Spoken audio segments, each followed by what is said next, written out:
السلام علیکم ورحمۃ اللہ وبرکاتہ۔ وعلیکم السلام ورحمۃ اللہ وبرکاتہ۔ کیا حال ہے سب کا؟ الحمد للہ، نحمده ونصلی علی رسولہ الکریم، اما بعد فاعوذ باللہ من الشیطان الرجیم، بسم اللہ الرحمن الرحیم، رب اشرح لی صدری ویسر لی امری واحلل عقدۃ من لسانی یفقہوا قولی۔ صفحہ نمبر 132، فصل نمبر 14، گناہ کے مذموم اثرات۔ مذموم کا کیا معنی ہے جی؟ کنڈیمڈ اور ریکمینڈڈ؟ کنڈیمڈ، جن کی مذمت کی گئی، یعنی ناپسندیدہ، جو انسان کو پسند نہیں ہوتے۔ گناہ کرنا تو پسند ہوتا ہے، لیکن اس کے اثرات اور اس کے نتائج بھگتنا پسند نہیں ہوتے۔ تو پھر جو چیز انسان کو پسند نہ ہو اس طرف کا رخ نہ کرے۔ گناہوں کے بے شمار اثرات میں سے ایک یہ ہے کہ گناہگار علم سے محروم ہو جاتا ہے۔ جو گناہ کرتا ہے وہ علم سے محروم ہو جاتا ہے، کیونکہ علم نور الہی ہے جسے اللہ تعالیٰ انسانوں کے قلوب میں القاء فرماتے ہیں، یعنی دلوں میں ڈالتا ہے، دل میں اتارتا ہے۔ گناہ اس نور کو بجھا دیتے ہیں۔ آپ سب طالبات جن کا قرآن مجید مکمل ہوا، ان کو ایک روشنی ملی، ایک چراغ ہے جو آپ کے سینوں میں ہے، اس کی حفاظت لازم ہے۔ اگر قرآن پڑھ کر واپس اسی زندگی میں پلٹ گئے اور وہی کام شروع کر دیے جو قرآن پڑھنے سے پہلے کرتے تھے، یعنی اللہ کی نافرمانی کے کام، تو پھر اس چراغ کی حفاظت نہ ہو سکے گی۔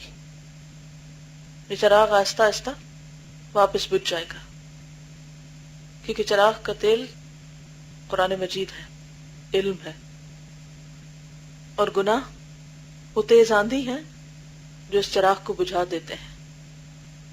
امام شافعی سے متعلق کہا جاتا ہے کہ وہ حضرت امام مالک سے درس لینے لگے تو ان کی فطانت و ذہانت اور فہم اور بصیرت کی بے پناہ کثرت و فراوانی نے امام مالک کو انتہائی حیرت میں ڈال دیا، اور فرمانے لگے کہ میں دیکھ رہا ہوں کہ اللہ تعالیٰ نے تمہارے قلب میں نور القاء فرما دیا ہے، یعنی تمہارے دل کے اندر ایک چراغ ہے، ایک روشنی ہے، کہیں تم اس نور کو گناہوں کی ظلمت سے بجھا نہ دینا۔ ایک استاد اپنے شاگرد کو نصیحت کر رہا ہے کہ اللہ نے تمہارے دل میں یہ چراغ رکھا ہے، گناہوں کی وجہ سے اسے بجھانا نہیں۔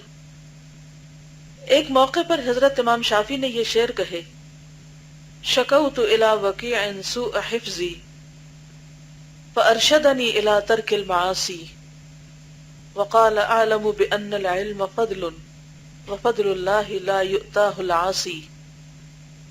امام وکیع کے سامنے میں نے اپنے حافظے کی کمزوری کی شکایت کی تو انہوں نے مجھے گناہوں سے بچنے کی ہدایت فرمائی، اور فرمایا سمجھ لو کہ علم اللہ تعالیٰ کا فضل و انعام ہے، اور اللہ تعالیٰ کا فضل و انعام نافرمانوں کو نہیں ملا کرتا۔ یعنی جو علم سے محروم ہوا اور جس کے سینے میں علم باقی نہ رہا، قرآن پڑھ کے اس نے بھلا دیا، تو اس نے دراصل اللہ کے بہت بڑے فضل اور انعام کو ٹھکرا دیا، اس سے محروم ہو گیا جو اللہ نے اس پر کیا تھا۔ آپ کو اگر پہلے دن کا لیکچر یاد ہو تو اس دن آپ کو ایک حدیث سنائی گئی تھی: من یرد اللہ بہ خیرا یفقہہ فی الدین، جس کے ساتھ اللہ بھلائی کا ارادہ کرتا ہے اسے دین کی سمجھ دیتا ہے۔ تو ہم بڑے خوش ہو جاتے ہیں کہ اللہ نے ہمارے ساتھ بھلائی کا ارادہ کیا، ہمیں چنا اور ہمیں قرآن کی تعلیم دی، لیکن یہ بھول جاتے ہیں کہ یہ تعلیم کوئی ایسی مادی چیز نہیں ہے کہ آپ نے کوئی پتھر کہیں رکھ دیا اور وہ جب سال ہا سال گزر جائیں وہ وہیں رکھا رہے گا۔ دل کی حالتیں بدلتی رہتی ہیں۔ آج اگر آپ کے دل کی حالت بہت اچھی ہے تو یہ بدل بھی سکتی ہے، تو اس بدلتی حالت کی فکر کرنا ہے۔ اور پھر یہ کہ ابتدا میں تو یہ حدیث سنی اور اختتام پر یہ سن رہے ہیں کہ کوئی شخص جو محروم ہوتا ہے وہ پھر بہت بڑی بھلائی سے محروم ہو جاتا ہے. یعنی علم سے محروم ہونے والا بہت بڑی بھلائی سے محروم ہو جاتا ہے. تو پہلی محرومی علم سے محرومی، سائڈ پہ حاشیے پہ لکھ لیجئے. گناہوں کا ایک اثر یہ بھی ہے کہ انسان کی روزی اور رزق میں تنگی ہو جاتی ہے. ان العبد لا يحرم الرزق بالذنب يصيبه، مسند احمد. بندہ اپنے ارتکاب گناہ سے روزی اور رزق سے محروم ہو جاتا ہے. تقوی اور پرہیزگاری روزگار کو کھینچ لاتے ہیں. من یتق اللہ یجعل له من امرہ یسرا، اور ایک اور جگہ پر آتا ہے وَيَرْزُقْهُ مِنْ حَيْثُ لَا يَحْتَسِبُ. تقوی اور پرہیزگاری روزگار کو کھینچ لاتے ہیں، اور انحراف اور اعراض فقر اور افلاس کو جلب کرتا نہیں، کھینچ لاتا ہے. حصول رزق اور فراخی معاش کے لیے ترک گناہ سے بہتر کوئی چیز نہیں. یعنی اگر کوئی شخص چاہتا ہے اس کی روزی زیادہ ہو تو وہ کیا کرے؟ گناہ چھوڑ دے. گناہوں کا ایک اثر یہ بھی ہے کہ گناہگار کے قلب اور اللہ تعالیٰ کے درمیان ایک خطرناک نامانوسیت پیدا ہو جاتی ہے.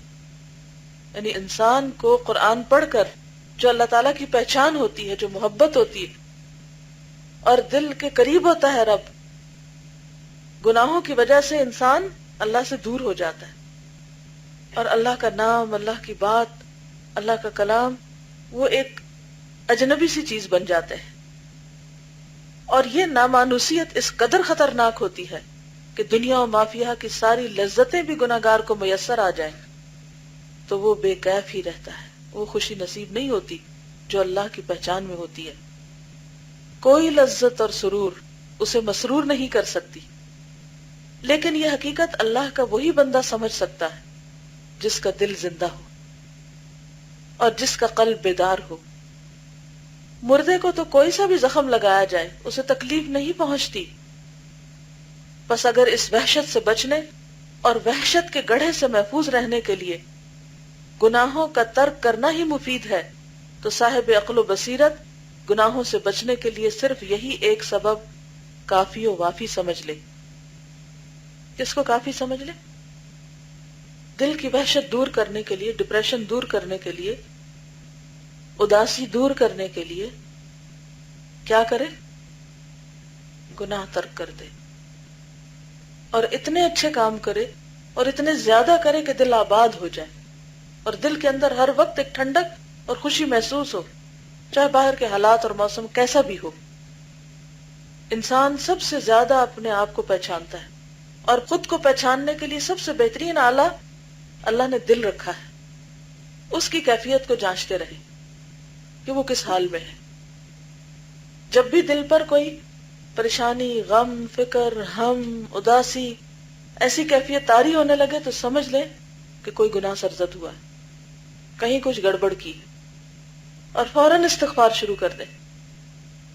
کسی شخص نے بعض عارفین کے سامنے اپنی قلبی وحشت کی شکایت کی. یعنی جو اللہ کو پہچانتے ہیں ان میں سے کسی کے سامنے کسی نے آ کے بتایا کہ میرا یہ حال ہے. تو انہوں نے کہا کہ گناہوں کی وجہ سے تم وحشت میں مبتلا ہو، تو گناہ ترک کیوں نہیں کر دیتے؟ یعنی یہ جو دل کا حال ہے نا اس وقت، پریشانی، یہ اس وجہ سے ہے کہ تم گناہ کرتے ہو، تو گناہ چھوڑ دو.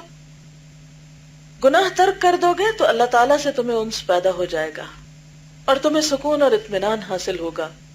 لہذا سمجھ لینا چاہیے کہ پے در پے گناہ کرنے سے قلب پر وحشت کا بوجھ بڑھتا چلا جاتا ہے، اور اس سے بدتر اور خطرناک بوجھ کوئی دوسرا ہو ہی نہیں سکتا.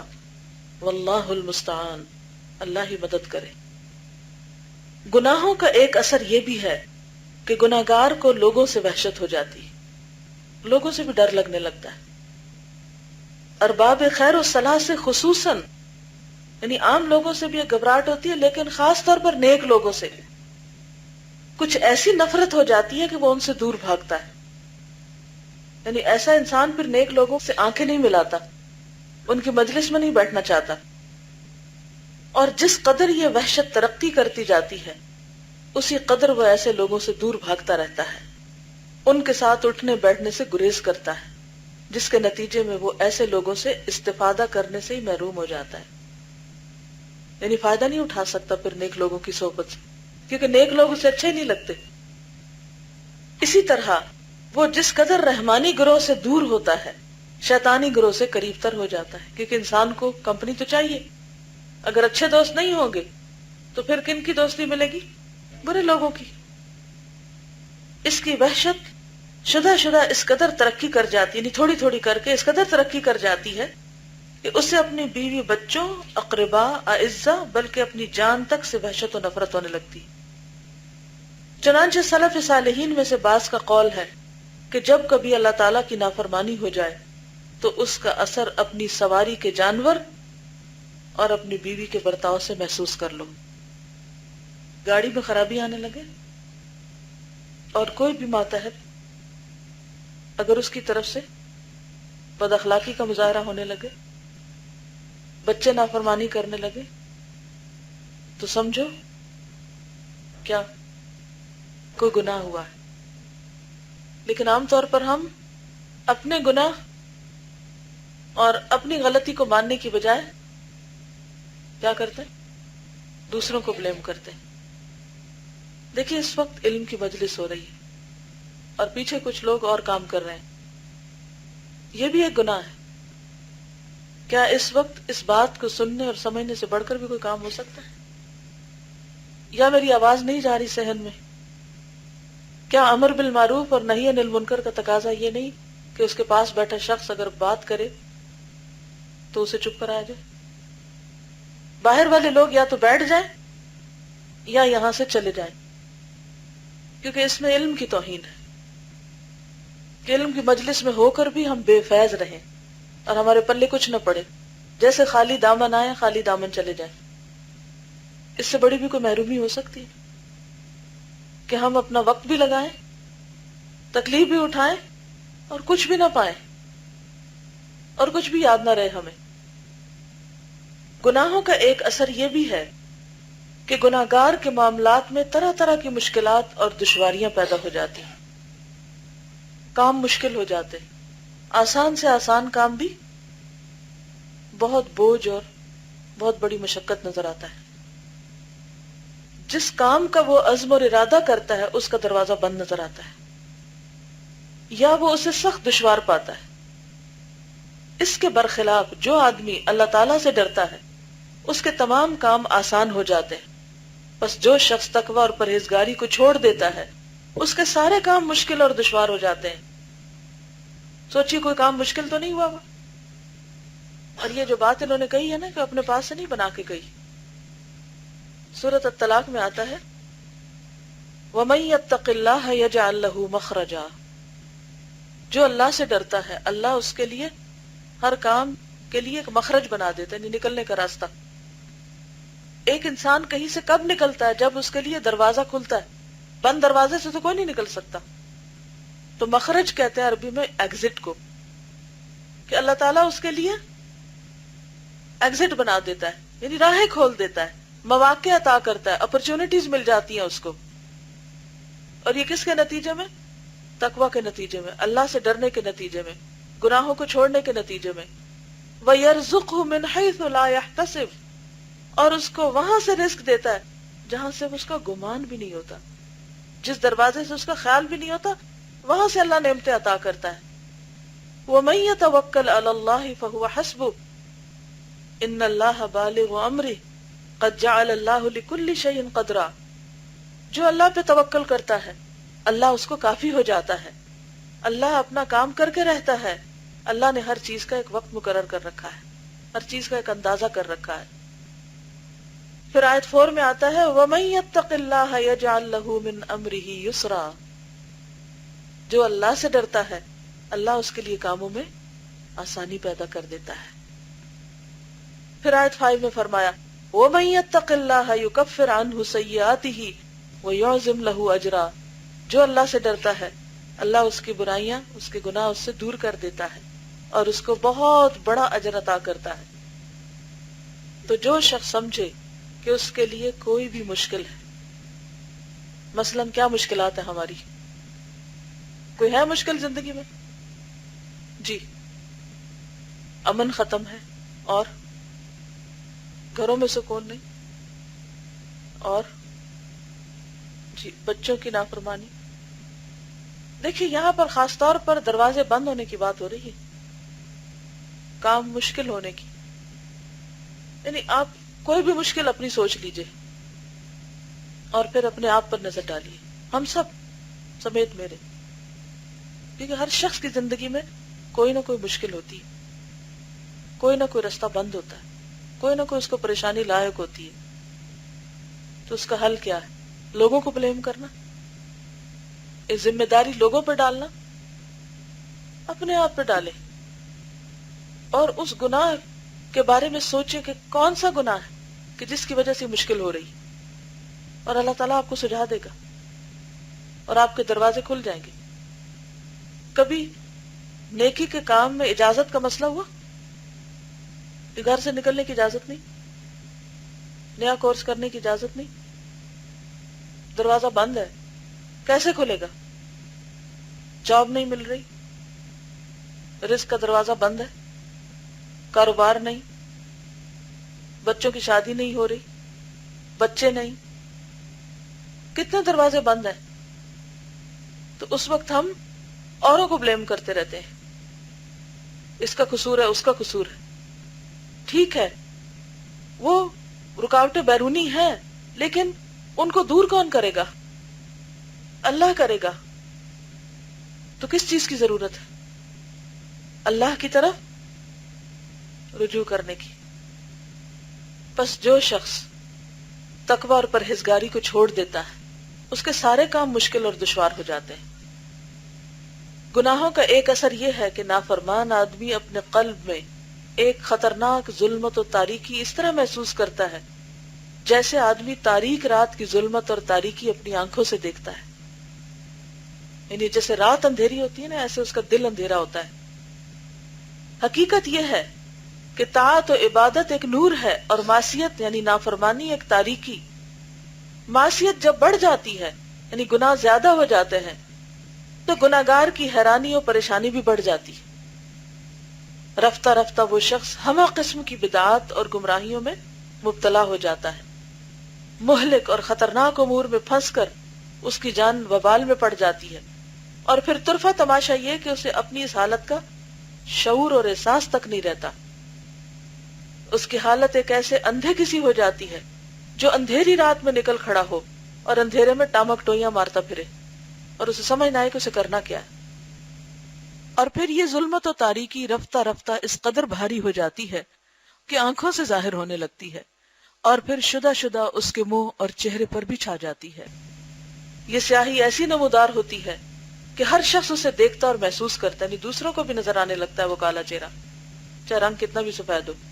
حضرت عبداللہ بن عباس فرماتے ہیں ان للحسنۃ ضیاء فی الوجہ ونور فی القلب وسعۃ فی الرزق وقوۃ فی البدن ومحبۃ فی قلوب الخلق وان للسیئۃ سوادا فی الوجہ وظلمۃ فی القبر والقلب ووہنا فی البدن ونقصا فی الرزق وبغضۃ فی قلوب الخلق. نیکی سے چہرے پہ روشنی، قلب میں نور، رزق میں فراخی، بدن میں قوت اور مخلوق کے دلوں میں محبت پیدا ہوتی ہے.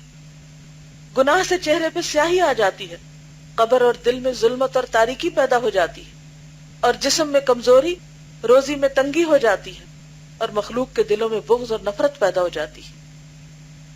یعنی لوگ ایسے شخص سے نفرت کرنے لگتے ہیں، اور پھر ہم روتے ہیں اور سب سے شکوہ کرتے ہیں کہ مجھ سے تو کوئی محبت کرتا ہی نہیں، مجھے تو کوئی چاہتا ہی نہیں. یہ نہیں سوچتے کہ ہم اللہ تعالیٰ کو کیسے کیسے ناراض کر رہے ہیں. گناہوں کا ایک اثر یہ ہے کہ معاصی سے قلب اور بدن کمزور اور بزدل ہو جاتا ہے. قلب کی کمزوری تو ظاہر ہے، یہ بڑھتے بڑھتے بالآخر زندگی کو ختم کر دیتی ہے. جسم کی کمزوری کی حقیقت یہ ہے کہ مومن کی قوت کا دار و مدار اس کے قلب کی قوت پر ہے. مومن کا قلب قوی اور مضبوط ہے تو اس کا جسم بھی قوی اور مضبوط ہوتا ہے. فاسق و فاجر کا حال اس کے بالکل برعکس ہوتا ہے. وہ اگرچہ جسم اور بدن کے لحاظ سے کتنا ہی قوی اور مضبوط کیوں نہ ہو لیکن بزدل اور کمزور ہوتا ہے، اور بوقت ضرورت اس کی جسمانی طاقت بیکار ثابت ہوتی ہے. جان بچانے کے موقع پر اس کی ساری قوتیں اس سے بے وفائی کر جاتی ہیں. اہل فارس اور روم کے بہادروں کو دیکھیے، یہ لوگ کس قدر قوی اور مضبوط تھے، لیکن عین تحفظ اور دفاع کے موقع پر ان کی قوت اور طاقتوں نے ان کے ساتھ کیسی خیانت اور بے وفائی کی، اور اہل ایمان اپنی ایمانی قوت اور جسم اور قلب کی طاقت سے ان پر کس طرح غالب اور مسلط ہو گئے۔ یعنی بارہا ایسا ہوا نا کہ تھوڑی تعداد میں مسلمان بڑی تعداد کے کفار پر غالب آ گئے۔ کس وجہ سے؟ اللہ نے ان کے اندر ایک ایک آدمی کے اندر 10 اور 100 بندوں سے نبٹنے کی طاقت پیدا کر دی۔ اور یہ کون سی طاقت تھی؟ ایمان کی طاقت ہے، جس کی وجہ سے جسم بھی طاقتور ہو گئے۔ گناہوں کا ایک اثر یہ بھی ہے کہ انسان اطاعت خداوندی سے رک جاتا ہے، یعنی اطاعت کو دل نہیں کرتا۔ صرف یہی ایک سزا اس کے لیے اطاعت اور عبادت کا راستہ بند کر دیتی۔ اگر صرف یہی سزا ہوتی تو یہ بھی بندے کے لیے بہت ہی سخت تھی، مگر یہ سزا اس کے لیے اطاعت اور عبادت کا دوسرا راستہ بھی بند کر دیتی ہے۔ پھر اس کے لیے تیسرا راستہ منقطع ہو جاتا ہے، اور بعد ازاں چوتھا، یہاں تک کہ یہ سلسلہ یکے بعد دیگرے طویل ہو جاتا ہے۔ اس طرح بندے کے لیے بہت سی طاعتوں کی راہیں بند ہو جاتی ہیں، حالانکہ اس کے حق میں ہر طاعت و عبادت دنیا و مافیہا سے بہتر، قیمتی اور موجب خیر و برکت تھی۔ اس کی مثال یوں ہے کہ ایک آدمی کسی ایسی چیز کا لقمہ کھا لیتا ہے جو اسے ایک طویل مرض میں مبتلا کر دیتا ہے، پھر وہ اس کے سبب طویل عرصے تک لذیذ غذاؤں سے محروم ہو جاتا ہے جن کا ہر لقمہ کہیں زیادہ لذیذ اور بہتر تھا۔ یعنی بعض اوقات ایک لقمہ حرام کا یا ایک لقمہ پوائزنس یا اس میں کوئی بیکٹیریا یا جراثیم ایسا کہ جو انسان کو اس طرح جسمانی طور پر بیمار کرتا ہے کہ عرصے تک وہ کچھ نہیں کھا سکتا۔ بالکل اسی طرح ایک گناہ کی لذت انسان کو عرصے تک کس سے محروم کر دیتی ہے؟ بہت سی نیکی کے مواقع سے، نیکی کے جگہوں سے، جس سے انسان کے دل کو تقویت حاصل ہوتی، اس سے محرومی ہو جاتی۔ دیکھیے کسی بھی ایسے کام کا چھٹنا، کسی بھی ایسے مقام کا چھٹنا جو انسان کے لیے ایمان میں اضافے کا ذریعہ ہو، کیا یہ اللہ کی رحمت اور فضل ہو سکتا ہے کہ انسان نیکی کرنا چاہے اور اس کے لیے دروازے بند ہو جائیں اور وہ نیکی نہ کر سکے؟ کیونکہ دنیا ایسی چیز ہے جو بہت جلد اپنے اندر جذب کرتی ہے انسان کو، جب تک انسان اپنے آپ کو کسی قلعے سے باندھ کے نہ رکھے۔ گناہوں کی ایک تاثیر یہ ہے کہ گناہ عمر کو تباہ کر دیتے ہیں، اور عمر کی ساری برکتیں بندے سے چھن جاتی ہیں۔ یہ لازمی امر ہے کہ نیکی جس طرح عمر کو بڑھاتی ہے، فسق و فجور سے عمر کوتاہ ہوتی ہے۔ اس مقام پر علماء کرام میں کچھ اختلاف ہے۔ ایک گروہ کے نزدیک گناہ سے عمر کی کوتاہی کا مطلب ہے کہ عمر کی برکتیں کم ہو جاتی اور عمر اس کے حق میں موجب زحمت اور وبال بن جاتی، یعنی زندگی مصیبت بن جاتی۔ ہمارے نزدیک یہی معنی حق اور صحیح ہے، کیونکہ یہ یقینی امر ہے کہ گناہوں کی تاثیر سے عمر کی برکتیں سلب ہو جاتی ہیں، یعنی انسان کچھ کرنے کے قابل نہیں ہوتا، اس کے پاس علم ہوتا ہے، ہنر ہوتا ہے، ذہانت ہوتی، بہت کچھ ہوتا ہے، لیکن کچھ بھی نہیں کر پاتا۔ دوسرا گروہ کہتا ہے کہ گناہ حقیقتاً عمر کو اس طرح کم کر دیتے ہیں جیسے روزی کم ہو جاتی ہے۔ حق سبحانہ و تعالیٰ نے رزق و روزی میں خیر و برکت عطا کرنے کے بہت سے اسباب رکھے ہیں جن کے ذریعے وہ رزق و روزی میں برکت و فراوانی عطا کرتا ہے۔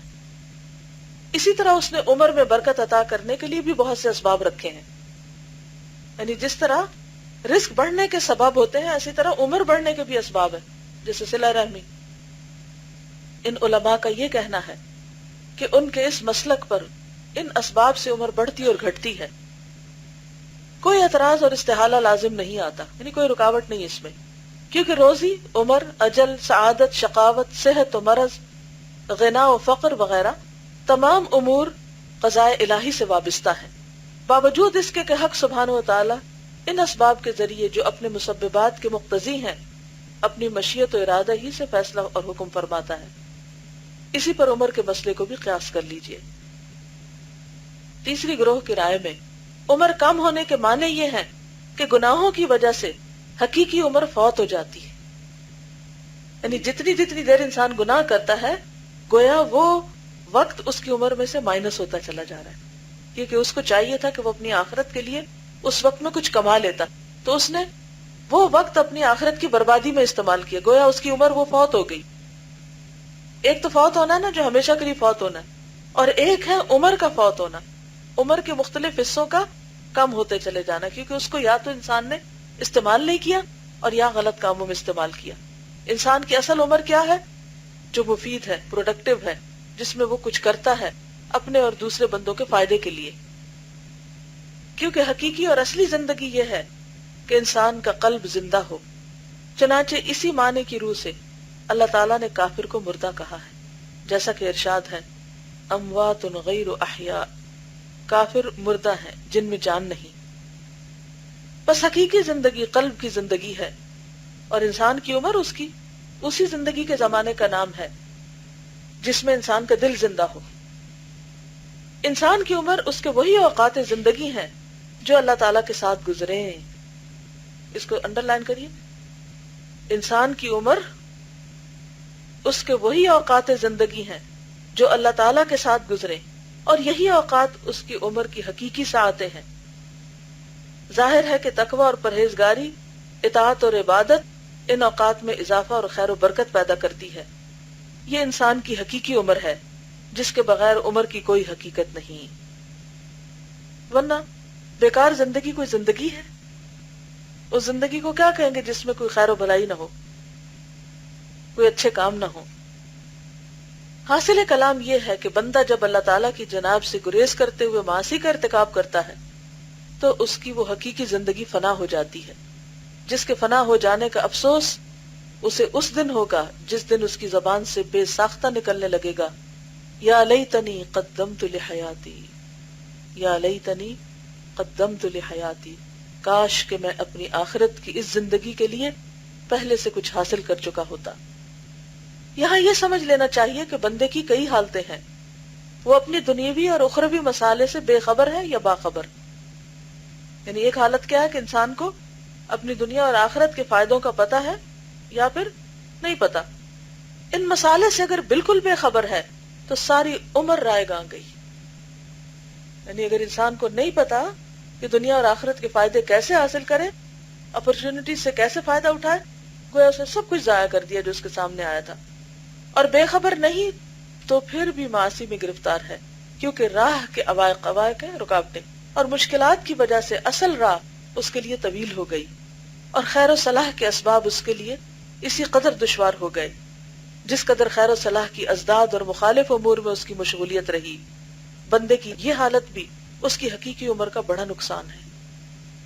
یعنی انسان کوئی اچھا کام کرنا چاہتا ہے، نیکی کا کام کرنا چاہتا ہے، لیکن اس کو اپرچونٹی نہیں مل رہی، اس کو کوئی موقع ہی نہیں مل رہا، اس کو کوئی کلو ہی نہیں مل رہا، اس کو کوئی سبب ہی نہیں مل رہا۔ اس کی مثال ایسے ہی ہے نا کہ جیسے آپ کو کسی منزل تک پہنچنا ہے تو اس کے لیے آپ کو سواری چاہیے۔ ایک شخص ہے جو آپ کے ساتھ، اس کو سواری مل جاتی، اور آپ ہے کہ آپ کو پیدل چلنا پڑ رہا ہے، پہلے کون پہنچے گا، آگے کون نکلے گا؟ تو سواری کیا ہے؟ اپرچونٹی، سبب۔ لیکن ہم عام طور پر ریئلائز نہیں کرتے۔ ایک شخص جس کو مثلاً نیک کام کرنے کا، اچھا کام کرنے کا ایک موقع ملا، ایک پلیٹ فارم ملا، ایک ماحول مل گیا، تو کیا ہوگا؟ اس کی یہ ساری چیزیں ترقی کرتی چلی جائیں گی اور آگے سے آگے نکلتا چلا جائے گا۔ اور ایک شخص جو تنہا اکیلا بیٹھا ہے، علم اس کے پاس بھی بہت ہے لیکن استعمال کرنے کے لیے اسے کوئی ذریعہ نہیں ملا، نتیجہ کیا ہے؟ وہ جو اس نے سیکھا بھی تھا وہ بھی آہستہ آہستہ ڈکریز ہو گیا۔ جیسے پانی اگر آپ نہ پیے تو آہستہ آہستہ ہوا میں تحلیل ہوتا جاتا ہے اور بالآخر خشک ہو جاتا ہے۔ السلام علیکم۔ میں پچھلے دنوں ایک کتاب پڑھی تھی جس میں بتا رہے تھے کہ سکسیسفل لوگ، جو کامیاب لوگ ہوتے ہیں، وہ ضروری نہیں ہے کہ وہ جینیس ہوں، کیونکہ ہم لوگ سمجھتے ہیں کہ کامیاب صرف وہ ہوتا ہے جو کہ بہت جینیس ہے، جو کہ بہت عقل مند ہے اور بہت ہوشیار ہے، صرف ایسے لوگ کامیاب ہوتے زندگی میں۔